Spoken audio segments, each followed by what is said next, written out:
A little bit about myself. This is a subject that is personal, pistol packing preachers, because on San Jacinto Day this year will be the 30th anniversary. I graduated from the police academy on San Jacinto Day, and that was 30 years ago. So, and coming up also this summer is my 20-year anniversary to my ordination to the clergy, the Episcopal Diocese of West Texas. So I have run concurrently for 20 years being a pistol-packing preacher. There hasn't been one day of my ordained life that I haven't been in a pulpit with a firearm. And I used to kind of think that that was more of a novelty until I started realizing that even 20 years ago, there was an average of one church shooting every Sunday in the United States, usually regarding domestic disturbance that overflowed into the church parking lot, but you can get the idea. So this is what I do. I've been I retired from Tom Green County Sheriff's Office 2 years ago after 28 years of paid law enforcement. I've been, like I said, I've told you, been a priest for 20 years. My majority of my retirement time comes out of Seguin, Texas. I was a captain with the Texas Lutheran University Police Department. So there's a figure in my talk that carries the rank Reverend Captain, and that's near and dear to my heart because that's my same title. So without further ado, I just want to let everybody know this is what a pistol-packing preacher would have probably worn. They would have had their primary firearm. They probably would have had a backup firearm. These are actual replicas of the Colt firearms. This is a Navy 1851 Navy Colt revolver, chambered in, supposed to be 36 caliber, but I don't like switching calibers, so it's chambered in 44. And then this is a 32 caliber 1858 Colt pocket revolver. So that's what they probably would have actually more or less carried the smaller one, because that would have been the primary backup off-duty carry thing that most people could afford to carry. Some of the other guys, if they were also a deputy sheriff or served in the military, they would have carried the military firearm, which was the Colt Navy revolver. But these are black powder. They are not capped. There's no cap nipple on the caps. There's no powder in the chambers. There's no ball in the chamber, so they're basically inert. So just more for props. So today I wanted to cover about 3 gentlemen that I've found to be very interesting. We're going to go in chronological order of their life and their existence. Being Episcopalian, I wanted to really kind of go into some of those guys, but you know, they always say the joke about the Episcopal Church and the evangelization of the West. You know, the Spanish came early on and evangelized the Indians, and then the Baptists came and they evangelized the Texas settlements, the early Texas settlements, and then the Presbyterians came around a little bit, and the Episcopalians didn't come until there was a first-class Pullman coach on the Southern Pacific. But we're going to start today with a gentleman named, I love his name. I mean, who couldn't be a preacher without this name? Zechariah Nehemiah Morell. That's pretty weighty biblical name there. He's born in South Carolina in 1803. Spends his time in South Carolina farming, ranching, gets the call to ministry, has several churches that he goes and preaches at in South Carolina and later Tennessee. And then somebody shows up around the time of 1835 and says, hey, they're giving away free land in Texas. And so this is the time period of all the land grants when Mexico had invited the Texans, or really anybody, Tennessee, North Carolina, South Carolina, Georgia, invited all of those folks to come in and settle what was at the time the state of Tejas y Coahuila. So that was going on at the time. Stephen F. Austin and the land grants, the impresarios, that's this time frame. So you've got this influx of Anglo-Americans coming in to Texas to settle, and he was one of them. It was a good opportunity for land and cattle, so that's what he did. Quite often, you heard you would see the GTT, not a phone company anymore, but it was gone to Texas, and people would just leave that sign hanging up on their door, just a simple GTT, gone to Texas. Now I got to do this because I went to seminary in Swanee, Tennessee, and I was there for 3 years. And again, I was also a part-time officer with the Swanee Police Department. But when I graduated, and I was being told I was going to get placed at the church in McAllen, Texas, at St. John's McAllen, I got a big old sheet of cardboard and I put it up on my study carrel office and I just put GTT. So this gentleman is pretty significant because, and I'll save a little bit of surprise for the end why he's significant, but this guy comes and establishes some of the very first early Baptist churches in Texas. Actually, not some of, he established the first Baptist churches in Texas. We had just come back from a trip, and it's the second time we went to Independence, Texas, and Washington on the Brazos. My son's a sophomore at A&M in the Corps of Cadets, so it's Aggie Parents Weekend, and last year we went about this same time, and this year we made our second trip. Except this time we were armed with information from last time about what was going on in Washington on the Brazos and the family connections there and the relations that we have to this area. So it was neat to go back and know that relatives, Donna's and mine, were both in the area. She has German relatives that were in Washington County. I have relatives through the Hunt family that actually lived and worked in Washington on the Brazos. So it was neat to see that. Well, here we go, and we find this gentleman. Many people called him Wildcat Morel. Some people called him a cane breaker from the type of grass that was growing at the time. It was a very rich grass full of nutrients that cattle just loved. And so it was great for grazing. And of course, farming it, instead of sod buster, they call them cane busters. So that was the name that he was given. So this area, which at the time they called Falls on the Brazos. If you go out there and look, it's been dammed now many times, but before it was improved, there was waterfalls out there. So the area of Washington on the Brazos was called Falls on the Brazos. And that's the area that he settled in. He had no formal education, no real theological education, but over time he became one of Texas's earliest and best preachers, bringing that Baptist theology to the area and bringing that gospel to the folks that built that part of the country. The neat thing about it was, not to downplay the Roman Catholicism that was also present during the time, but if you came into Texas, you had to be a Mexican citizen. You had to swear an oath to the government of Mexico and become Roman Catholic. Well, a lot of folks did that just in name only, just to get into Texas. But one of the things that I found out through my research is that it was expensive to get married in the Roman Catholic Church. To have a wedding be officially recognized and legal, you had to pay the priest $5, which in 1835, 1836 was a lot of money.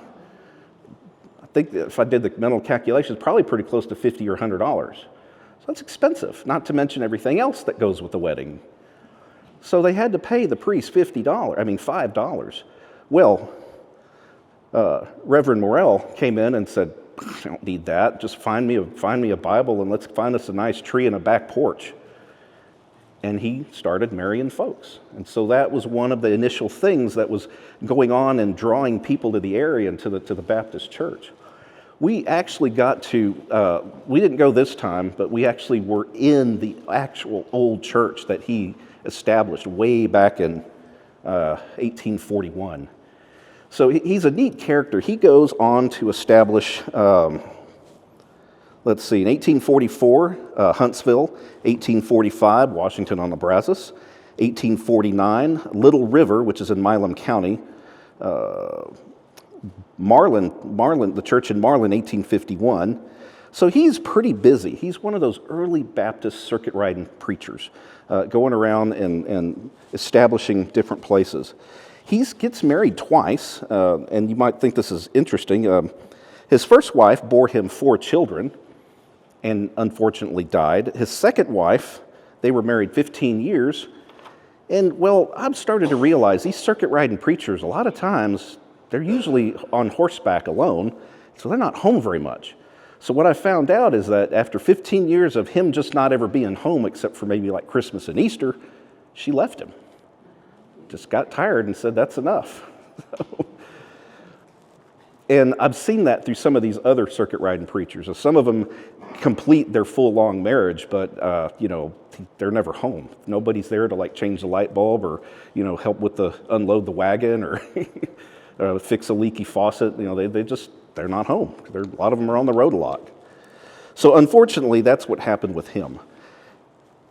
So he carries the title pistol packing preacher because in a lot of cases, these gentlemen needed it for protection. They're on the road, they're on horseback, they're traveling hundreds of miles to visit their congregations.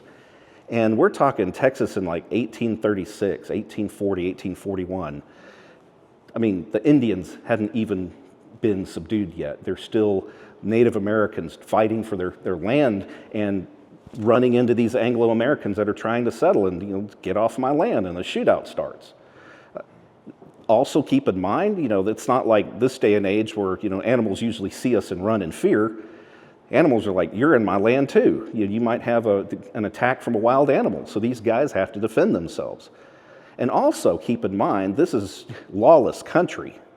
This is a time period where there's just no law. You might, in a larger community, like maybe around Austin or Galveston, you might have some city marshal, but out there between Hebronville and Galveston, wherever, there's nobody. So the only law that you have is the 5 empty or the 5 loaded chambers in your 6-shot revolver. That's about it. And they refer to several times. They talk about in the writings.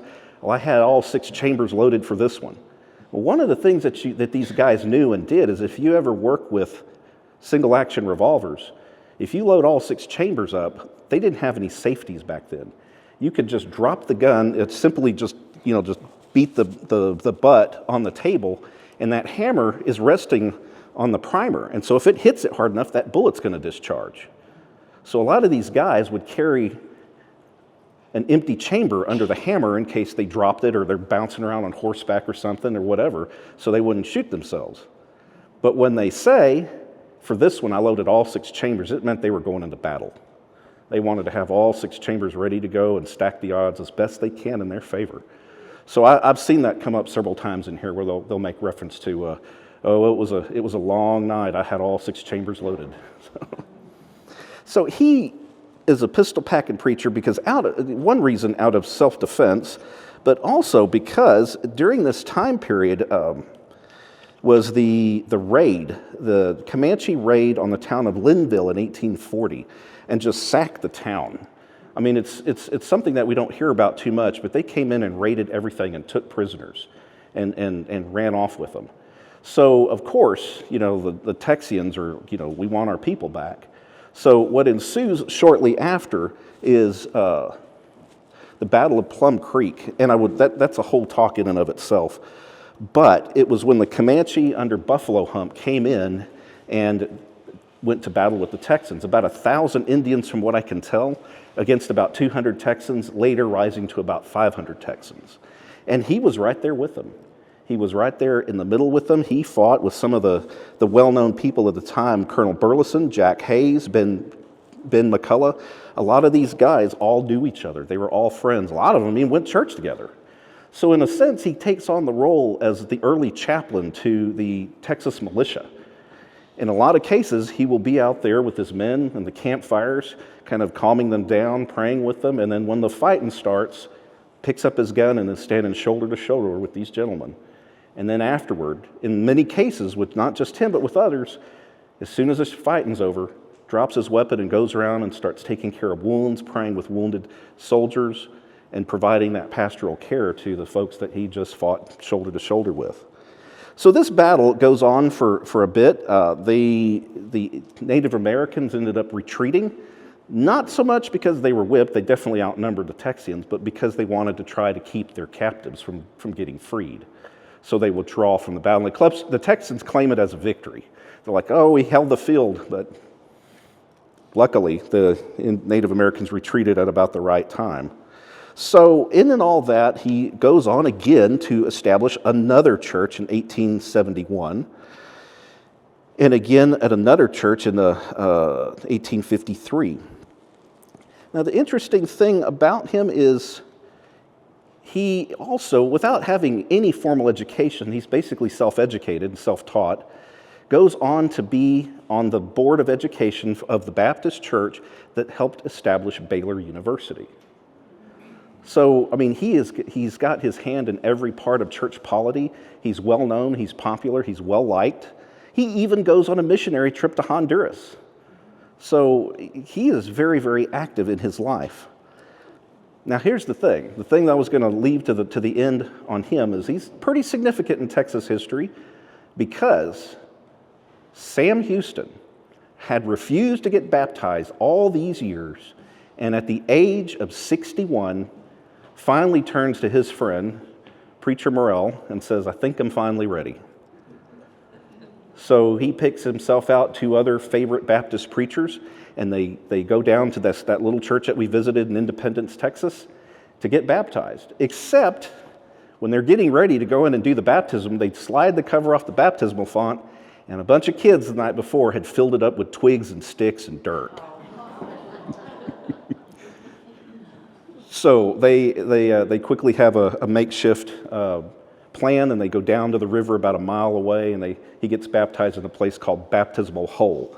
It's a little creek, but there's a spot in the middle where it's deeper, and so they waddle down into that, and Sam Houston gets baptized by these three Baptist preachers. So that was pretty neat little thing that I found. His last words, his last request was that he be buried in a pine box, a simple plain pine box, and on the top of it, on this stone, an inscription that says, "A sinner saved by grace." And he passed away and died in 1883 at the age of 80. So a pretty long, fulfilling career. My next guy is one that I think everybody here in San Angelo is pretty familiar with. Born in 1830, lived to 1895, the Reverend Andrew Jackson Potter, which most people call Fightin' Jack Potter. He's got another interesting career, another interesting life, and one of our own, but he's not from here. He was born in Missouri, in Charlton County, Missouri, in April 1830. He's named Andrew Jackson Palmer because his father fought in the War of 1812 under Andrew Jackson and just loved him so much, he named his son after him. But unfortunately, his father doesn't live very long. At about the age of 10, he dies. He dies of an illness. Early, people didn't live too long back then if they weren't lucky. So he dies early on, and the family is just destitute. I mean, his mother has like 12 kids. And so the family just starts to split apart. The mother takes 4 or 5 kids. The others are a little bit older, and so they trek out on their own. And he, at the age of 10, is just an orphan. Just has to kind of figure out where to go and what to do and be. And he's a small kid, kind of wiry-framed. But the interesting thing is he quickly figures out that he's good at riding horses. So he signs on with a gentleman who owns racehorses and becomes a jockey. So from the age of 10 to the age of 16, he gets into the horse racing industry. And of course, in the horse racing industry, there's a couple other things that people like to do, like drink and gamble and run around. And so he gets really good at that. But at the age of 16, he's starting to age out of this. He weighs more. His horses aren't winning as much. And so basically his owner lets him go and said, you're too old. I need smaller, more lighter framed guys. So now he's trying to figure out what to do with his life again. He's really good at shooting. He's really good at riding horses. He's also, ironically, gotten very good at writing and reading and has self-educated himself and has a desire to go out and learn and study. And from what most people say, at an early age, he could write a pretty good letter. But in all this, he realizes where the money is. The money is in commerce and transportation. So he learns how to be a teamster. He learns how to lead and guide oxen. And at the time, there's a lot of commerce and trade moving around. He's from up north. There's a lot of north-south traffic going on, so he becomes a teamster.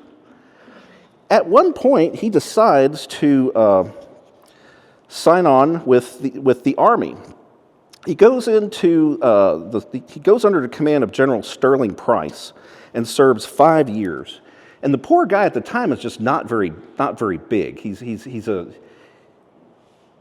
too big to be a jockey, but not big enough to be a soldier. They say that the rifle with the bayonet on and the musket with the bayonet on was taller than he was. So he just, I read stuff where he would try to shoulder it and it was dragging on the ground, which is not really good as a soldier. You can't really be dragging your firearm around. He couldn't carry the haversack. If you put 2 canteens on him and shot and lead and everything else, he just couldn't carry the weight. But the Army noticed that he was good with animals. So the Army made use of his teamster skills. So he became a teamster for the Army. And he goes along with General Sterling Price. This is during the Mexican War. And they make their way to El Paso by way of Santa Fe. One of the things that he quickly realizes is that he has a knack and a compassion for wounded soldiers. So when they stop at different field hospitals along the way, or after there's been a battle or engagement with the Mexican Army, he finds himself tending to wounded soldiers. He self-teaches himself basic medical skills. He goes in and changes bandages. He is able to clean wounds and start doing some of that basic triaging or first aid on the battlefield, and then helping them get to the field hospital. And is almost in a conflict, like, should I be in this helping field, but I really want to be a soldier? And you could see that early tension of him, like, what should I do? This is what I feel called to do. And then eventually he starts taking that next step about, somebody's like, laying on their deathbed, like, am I going to die? Am I going to die? Should I give my life to Christ? And he leads and prays with them and talks with them through that. But yet, here's General Sterling Price getting ready to shove off for the next post, and he's in conflict. Should I do this, or should I go with them? I know a little bit about that. So eventually, he does go with the Army and stays with them. He has to get out of the Army because he gets sick. He gets very sick. As a matter of fact, these health ailments stay with him for quite a while, and he spends quite a significant amount of time in a hospital, almost to the point of death. What he had made and saved as a teamster and what he had kept from his Army pay got to be a pretty good amount, but he goes through this illness, almost dies, and basically bankrupts himself from medical bills.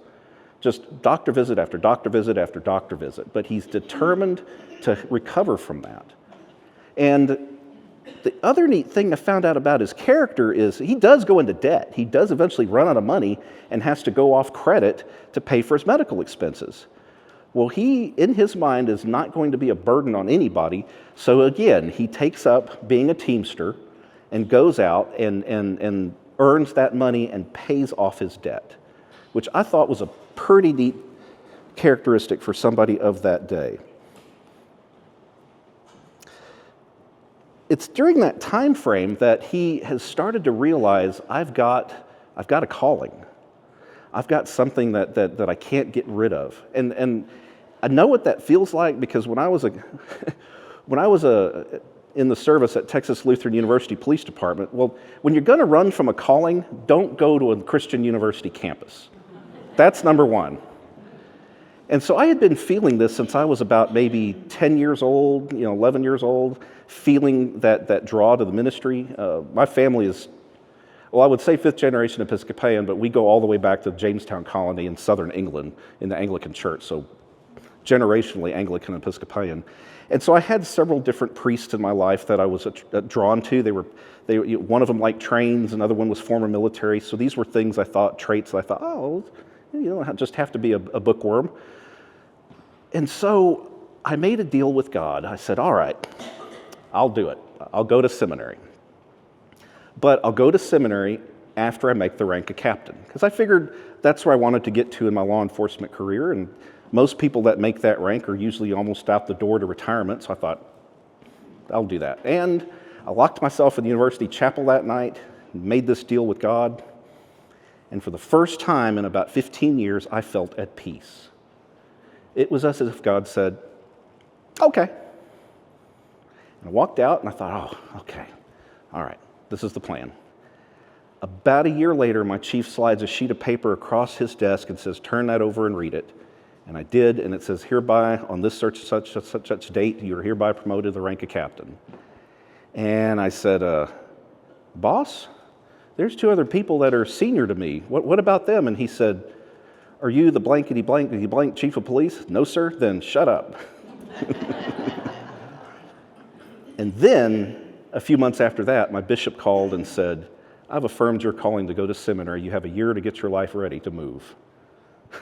So you can see how he must have felt, seeing this conflict.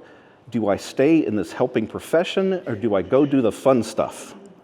Do I go off in the army? Do I go off and explore? Or should I do this? And it manifests one night when he is drawn to this Methodist tent preacher, the gentleman named, I never could find his real first name, but it's I.G. John. Most people just called him Preacher John.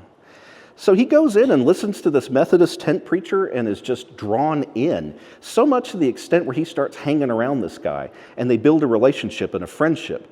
And eventually he goes to many of his other tent meetings. Well, there's one evening where he's a cowboy now. He's thrown in and he's a cowboy. And so he and his cowboy buddies hear this guy, and he says, hey, I know this guy. Let's go listen to him. He's pretty good. Cowboys don't really want to do that. They want to go to the saloon and drink. So he convinces them to go along, which it really wasn't convincing. They wanted to go along because they were going to heckle the preacher John and make fun of him. He didn't know that, though. He thought he had talked them into going. So they all show up, and they're about halfway through Preacher John's sermon. They start heckling him. And here was the definitive change in his life, in fighting Potter's life. He gets up, walks up, stands in front of Preacher John, turns around, faces his buddies, and says, you better quieten down or you'll have to answer to me. And he felt the change happen, and that's when he knew he had to pursue his calling to be a clergyman. So it's funny because this part about fighting Jack Potter I took from Barbara Burton's book, Pistol Packin' Preachers, which is where I got the name of the talk today.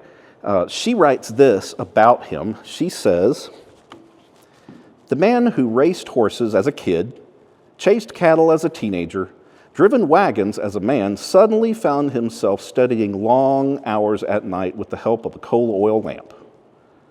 Well, that was the change that happened. He went back to Preacher John and he said, I want to be a preacher. And so he trained him how to write sermons, how to do research, how to do exegesis, how to look into the commentaries, and how to build a good sermon. And he does pretty good. He eventually gets married. He marries a lady named Emily Gwynn in 1852. They have kids. He totally changes his lifestyle. He goes from being a wild, crazy cowboy to a Methodist circuit preacher. Except a little bitty thing gets in the way in 1861, is the war between the states. So being a Texan, he enlists as the chaplain to the 32nd Texas Cavalry. He is a private in Wood's Cavalry and is part of the Red River Campaign, and eventually also serves in the 27th Texas Cavalry. He is one of those also that will go pray with his men when they're anxious and nervous before going into battle, to quieten them down, to give them confidence and calm their spirit, and then pick up a musket and shoot right next to them. And then as soon as the fighting's over, he's back dressing wounds, praying with men that have been wounded or scared, and is right there with them. One of the interesting things about him is he's pretty fiery. At one point, they're in Brownsville, Texas. They've been assigned to garrison Brownsville, Texas. And a lot of times when they would march in, most Texas towns, everybody comes out and they throw food at them and they cheer, and there's a band and everybody's happy. And then at some point, there's something positive in the local town paper. The 32nd Texas Cavalry is here, and we're glad that they're here and we support them. Except this particular editor of this Brownsville paper writes some negative stuff about his regiment. And it really makes him upset. So upset to the extent where he goes into the editor's office, kicks in the door, grabs the guy by the scruff of the neck and starts pounding on him. And then he throws him outside his office and gets ready to take a baseball bat and threatens to go break the printing press. And about that time, his other comrades have gotten wind of this, and they thought, oh gosh, Jack Potter's mad. So they go in and they restrain him and they drag him out, one of which I think was General Sterling Price himself. So they know he's a hothead, and that's one of the ways he gets his name, Fightin' Jack Potter, because he's not going to take anything from anybody. But he's known for that, and it plays about in a really significant way later on here in San Angelo. But he is one of those early Methodist circuit riding preachers. He eventually gets licensed by the Methodist Church to be a preacher, and his circuit in 1866 is Kerrville, Bandera, Mason, Brady, Bernie, Uvalde, and a lot of times he only had with him a Bible, a hymnal, a change of clothes, a top coat, and his rifle and pistol. He is well known by 1872 to the extent where even the U.S. Congress says this: remove your regulars from the garrison at the Texas border. Commission Jack Potter, and a reclaimed desperado and now Methodist preacher and Indian fighter. Instruct him to choose and organize 100 men, and the Indian problem will be no longer. So they had that much confidence in him that he could get the job done. Oh, I better move this along. I thought I was going to, felt like I needed some more time. Well, let me fast forward to San Angelo. In 1880, he moves to San Angelo, which, in his words, San Angelo was a raunchy place. He moves his family in, and at the time, there's just dozens and dozens of bars and saloons. It's a military town. It's also a cattle town, and so it attracts the worst of everybody. When you get guys that are just alone, and you have a surplus of whiskey, it's just not a good combination. And so he comes into this town where it's a ruckus. He walks into the nearest bar he can find and asks permission if he can have a sermon there. And so they give him permission. So he makes a makeshift church out of it. They get a bunch of 2x12s and empty beer kegs and make pews. And then he grabs a whiskey box and puts it up on a table as a makeshift pulpit. According to rumor, some unregenerative sinners have bragged around town that they're going to break up this meeting. Maybe they will, but I guarantee one thing: there will be a bunch of them. They will be a bunch of sick roosters before it gets done. His son even steps up and says, "Daddy was called the fightin' parson because he stayed when all the other preachers ran away scared." So he walks into this bar and puts his 2 pistols up on the pulpit and says what he just said. So you could say he had the first Methodist sermon in San Angelo. After a while, he builds a congregation, but they don't have any place to meet other than the bar. So he decides to plant a church and puts it out that he's going to build the first Methodist church in San Angelo, which he does. But his little congregation, puts together a few $100s, not enough to build a church. So he goes into the Blue Goose Saloon, and can you imagine? He goes into the Blue Goose Saloon with his hat, and so he goes up to everybody that's drinking and said, "Could you spare some money?" Gets his pistol out. "Could you spare some money for the church?" so, I don't know. Maybe that might work for me. So he has a pretty good collection, but not quite enough. So the bar owner says, "Well, let's go upstairs." And he says, "What's upstairs?" "Don't say anything, but let's go upstairs." So they go upstairs, and that's where all the gambling is. So the bar proprietor takes him around, and he does the same thing, and the bar proprietor says, "This here is Preacher Jack. He's building a church. I'm sure some of y'all have some extra money to spare," and he gets the rest of the amount that he needs to build a church. So, geez, I wish he was Episcopal, because that'd be a great story we could tell. But that is the beginning of the Methodist Church in San Angelo. So he is a neat character. He is somebody that is just just one of those people that is just so colorful. In 1895, he's preaching in Caldwell County, and he says this as he's preaching: "I think I have heard my last sermon. I am going home, I believe." And when he finishes, he literally falls down on the ground and dies. What a way to go as a preacher. He's buried in Lockhart, Texas. He and Emily remained married, and they had 14 kids. Now, I cut out a lot of his different circuit riding. He was all over. They moved him from different circuit districts, but basically he was never home. But when he was home,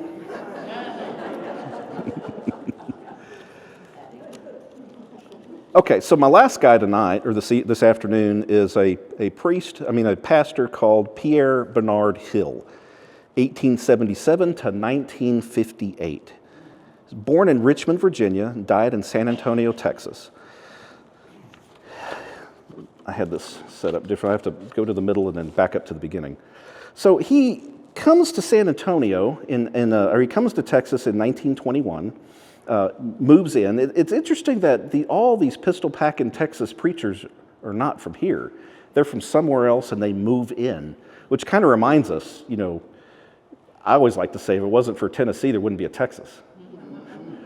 But it reflects that because of the movement towards Texas. People are drawn to this place because of what we have and the environment and the land and the culture, and they all end up here. And they bring all their beauty and their culture and their colorful personalities and become Texans.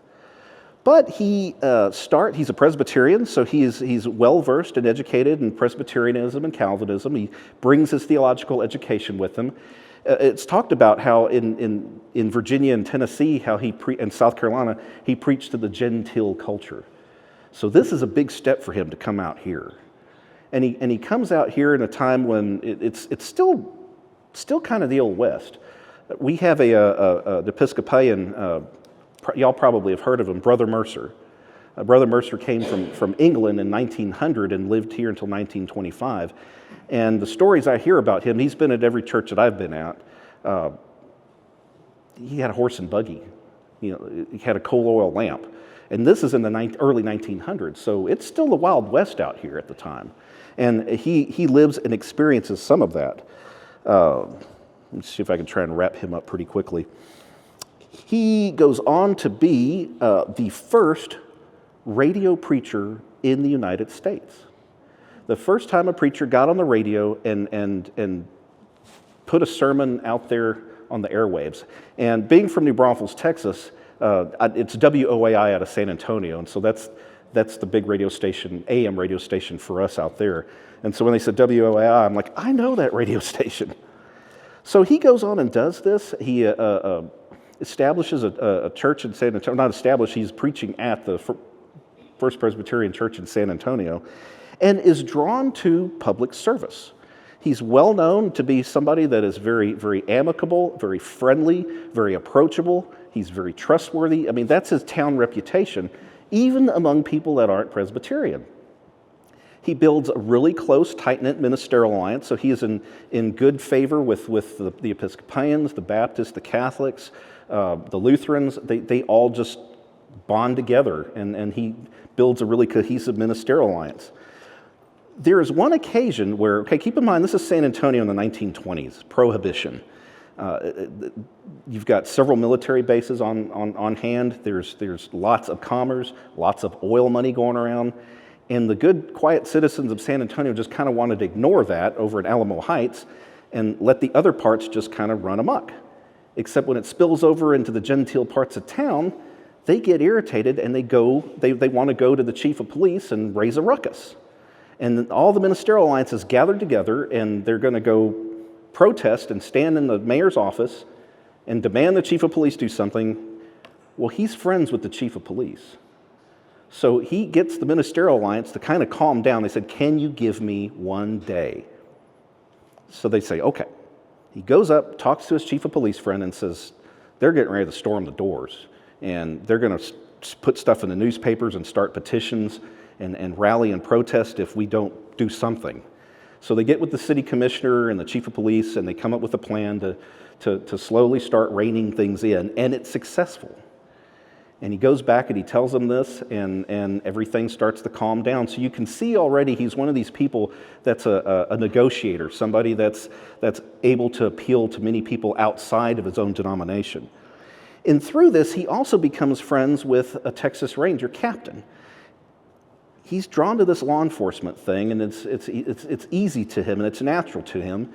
And long story short, because I know we're running out of time, his ranger captain takes him to Ma Ferguson, governor of Texas, and she says, well, there's no provision for the legislature to name or appoint a chaplain to the Rangers. Let's just go ahead and make him a ranger, and what you want to do with them is up to you. So Ma Ferguson commissions him as a Texas Ranger, and he becomes an actual sworn commissioned Texas Ranger. And he just isn't a guy who's just going to go out and ride around with the guys, when they're looking good on parade or something. If there's a serious call, a manhunt, a bank robbery, he's mounted on horseback and right with them in the middle of everything. If there's a bank threat holdup, he's right there standing with his rifle guarding the bank. If they're out in the field trying to defend against renegade Native Americans or bandits, he's right there with them in the midst of everything, to the extent where he will say, he's one of the ones that says, I had all 6 chambers loaded for this one. He looked like the quintessential Texas Ranger. They don't have a uniform, not even to this day, but everybody knows one when you see one, and that's what he looked like. So he was right there in the middle of all of this. The interesting thing about him, and I'll probably have to bring more up about him at a later time because I know we're running late, he goes on to, I don't know if any of y'all ever heard of the big cowboy camp meeting around Hunt, Texas. He was the initiator of that. He founded that.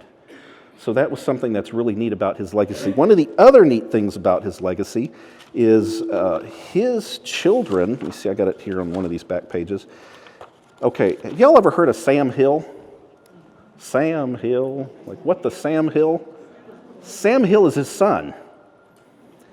Sam Hill is his son, who later went on to be a colonel in the United States Air Force, and later a well-regarded, Presbyterian pastor.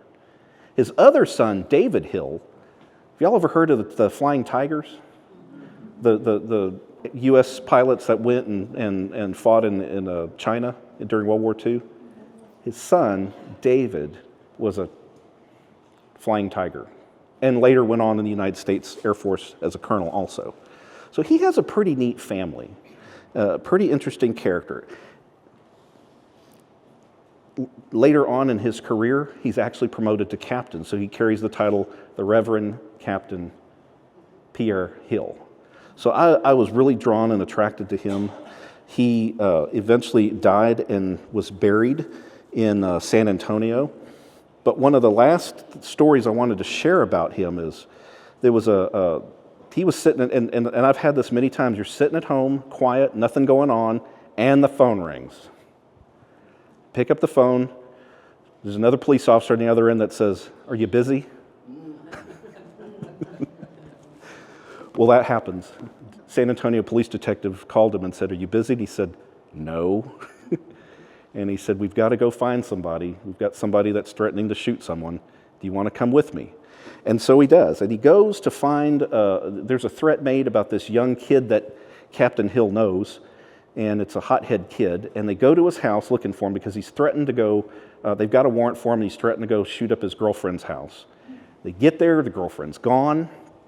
She goes on a double date, so that really makes him mad. So he hides in the bushes. He hides in the bushes with a Colt 1911 and waits until they come back, and he's going to shoot the guy that she's with. Well, they get into a gunfight because those guys have guns, and he ends up getting shot. One of the other guys gets killed, and one of the other ones gets wounded, and so it's a shootout. And so they have to chase him down. They eventually find him and bring him back to the house, and he's dying. And he said he's talking to Captain Hill, and they're having this conversation about life. And he says, we failed you. Somehow we failed you. The church failed you. Your parents failed you. I failed you. You should have been given a different life, a chance at a better life. And the kid is repentative, and he dies. And then later on, he goes to do the burial service of that kid. Something I've always thought was a very fitting way to just have his ministry just being totally bound together. He's the arresting officer, and then he goes on to preside at the kid's burial service. I hope I put this in here, but he wrote what is currently the Ranger Prayer. So I'll end it with this. O God, whose end is justice, whose strength is all our stay, be near and bless my mission as I go forth today. Let wisdom guide my action, let courage fill my heart. And help me, Lord, in every hour to do the ranger's part. Protect when danger threatens, sustain when trails are rough. Help me to keep my standard high and smile at the rebuff. When the night comes down upon me, I pray thee, Lord, be nigh, whether a lonely scout or camped under the Texas sky. So, the life of 3 Texas pistol-packing preachers. So.